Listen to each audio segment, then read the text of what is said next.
کیوں نہیں؟ من کا سبب سے ایک اصول بیان کر دیا جسے برائی کمائی. تو یہاں سوال ہوا کہ کمانا تو ایک اچھا عمل ہے، تو یہ روزی کماتا ہے انسان، تو یہ برائی کمانا کیوں کہا؟ برائی کمائی یہ کیوں کہا؟ حالانکہ لوگ نیک روزی کماتے ہیں، تو کمائی کا لفظ اس کے لیے بولا جاتا ہے. تو جواب اس کا یہ کہ اللہ نے بطور استہزاء اور بطور زجر اور ڈانٹ کے اللہ نے یہ لفظ استعمال فرمایا. جیسے قرآن میں کہا فبشرہم بعذاب علیم، ان کو بشارت دے دو دردناک عذاب کی. حالانکہ عذاب کی بشارت نہیں ہوتی، بشارت و خوشخبری کی ہوتی ہے، لیکن اللہ تبارک و تعالیٰ ان کو استہزاءً یہ بات کہہ رہے ہیں، ان کو زجر ڈانٹ کے طور پہ یہ کہہ رہے ہیں، اور پھر یہ بھی اشارہ کر رہے ہیں کہ تم چونکہ عذاب کے راستوں پہ چلتے ہو، مگر لگتا ہے یہ تمہیں عذاب بہت پسند ہے، بہت مرغوب ہے، لہٰذا تمہیں چونکہ پسند اور مرغوب ہے، لہٰذا مرغوب چیز کی تمہیں ہم بشارت دیتے ہیں. تو اس لیے بشارت کا استعمال کیا. اسی طرح یہاں پر یہ برائی کے اندر ڈوبے ہوئے ہیں، برائیاں کرتے ہیں، نبی کی چغلیاں کرتے ہیں، مسلمانوں کی غیبتیں کرتے ہیں، نبی کو ایذا دیتے ہیں، نبی خاتم انبیاء کا انکار کرتے ہیں. تو یہ برائی کے ہر وقت راستوں پہ قول سے، فعل سے، حال سے. اس کا مطلب ہے کہ یہ برائی کو بڑی اچھی چیز سمجھتے ہیں، مطلب بڑی کمائی کی چیز ہے. تو اس لیے من کا سبا سیئتن کہ جس نے کمائی برائی، مطلب یہ اپنے نظام میں یہ اچھی چیز کر رہے ہیں. وَحَاطَتْ بِهِ خَطِيئَتُهُ، اور اس کی برائی نے، گناہ نے پورے ان کے دلوں کو ان کو گھیر لیا. وہاں ایمان کا کسی قسم کا کوئی شائبہ باقی نہیں رہا، یہ گویا کہ پکے کافر کفر پر مرے. فَأُولَٰئِکَ أَصْحَابُ النَّارِ، فرمایا کہ یہ جہنم والے ہیں، ہم فیہا خالدون، اور اس میں ہمیشہ ہمیشہ رہیں گے.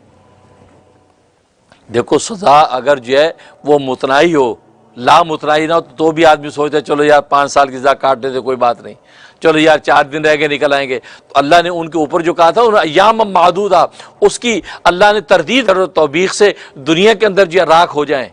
اس سے اللہ فوراً اپنی شفقت کو ذکر کر کے اہل ایمان کے دل کو سنبھال لیتا ہے، کیونکہ یہ انسان کی فطرت ہے. اگر آپ کا باس کسی ایک کے اوپر ڈانٹ ڈپٹ کر رہا، غصے ہو رہا ہے، تو کیا خیال ہے جس سے کوئی غلطی نہیں ہوئی وہ ہنس رہا ہوتا ہے، خوف سے وہ بھی کھڑا ہوتا ہے کہ یار کہیں اب یہ رخ میری طرف ہی نہ ہو جائے، پتہ نہیں میں کس بات پہ پکڑا جاؤں. ایون ہے کہ اگر وہ ہنسا بھی، وہ ہنسی پہ پکڑ لے گا باس، تم کیوں ہنس رہے ہو، نہ خبیث ادھر آؤ، یہ ہوتا ہے. تو اس لیے وہ جو بیچارے فرما بردار ان پر بھی دہشت ہے. اب گھر میں باپ اگر جب کسی ایک بیٹی کی پٹائی کر رہا ہو اور ایک ہنگامہ گھر میں، تو بیوی بچے باقی سارے بھی کونے بھی کوتے ہیں، چپ کرو ابا تیرا بڑے غصے میں بولو نہیں، بس اب پتہ نہیں کس پہ ہتاب ہو جائے. تو اہل ایمان بھی دبک گئے، اہل ایمان بھی خوفزدہ ہو گئے کہ یار یہ تو ہولناک عذاب، جہنم میں ڈالے جائیں گے، پتہ نہیں کیا بنے گا. اللہ نے اہل ایمان کو فوراً تسلی دی، نہیں تم نہیں گھبراؤ، تمہارے لیے والذین آمنوا وعملوا الصالحات، وہ لوگ جو ایمان لائے اور اعمال صالح کرتے رہے، اولئک اصحاب الجنہ، وہ تو جنت والے ہیں. تم نہیں گھبراؤ، تم کیوں سہم گئے، تم کیوں سہم گئے میری اس ڈانٹ ڈپٹ سے؟ یہ تو ان نالائقوں کے لیے کہ جنہوں نے یہ احکام توڑے ہیں، وہ جہنم کی آگ میں جلیں گے. تم بالکل، تمہارے لیے بشارت ہے کہ جو ایمان لائے اعمال صالح کرتے رہے وہ تو جنت والے ہیں، تمہارے لیے جنت ہے، ہم فیہا خالدون، تمہاری جنت بھی ہمیشہ ہمیشہ کی ہے. کیونکہ انسان کو محل مل جائے اور کہا کہ آپ کو 1 ہفتہ اس میں ٹھہرنا ہے، تو کیا خیال ہے، دل بھجا بھجا رہتا ہے نا. یار محل ملے، یار پکا پکا ملے، مزہ تو تب ہے. پھر آدمی کہتا ہے یار اپنی جھونپڑی صحیح ہے، جو ہمیشہ ہمیشہ کی دائمی جھونپڑی وہ بہتر ہے بنسبت عارضی محل کے. تو اللہ نے تسلی دی، نہیں، جنت کے محل جو تمہیں دیں گے وہ دنیا کے محلوں کی طرح عارضی نہیں، وہ ہم فیہا خالدون، اس میں بھی تو ہمیشہ ہمیشہ رہو گے، وہاں سے اب نکالنے والا کوئی نہیں. تو دیکھو یہ اللہ تبارک و تعالیٰ اپنے عذاب کے ساتھ ساتھ فوراً اللہ ثواب اور بشارت کو ذکر کر کے ماحول کو متوازن کر دیتے ہیں اور اپنی رحمت کو اپنے عذاب پر غالب کر دیتے ہیں. کیونکہ اس لیے آپ نے عام طور پہ آپ یہ دیکھیں گے پہلے عذاب کی آیت آتی ہے، بعد میں ثواب کی آیت آتی ہے.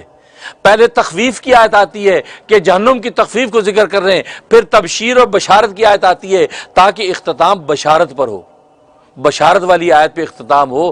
تو اس سے کیا اہل ایمان کے دل خوش ہو گئے اور لوگوں کو اللہ کی طرف سے ایک اچھا پیغام مل گیا کہ یار یہ نیکی کے راستے پہ رہیں گے تو دنیا میں بھی راحت اور آخرت میں بھی جنت ہے.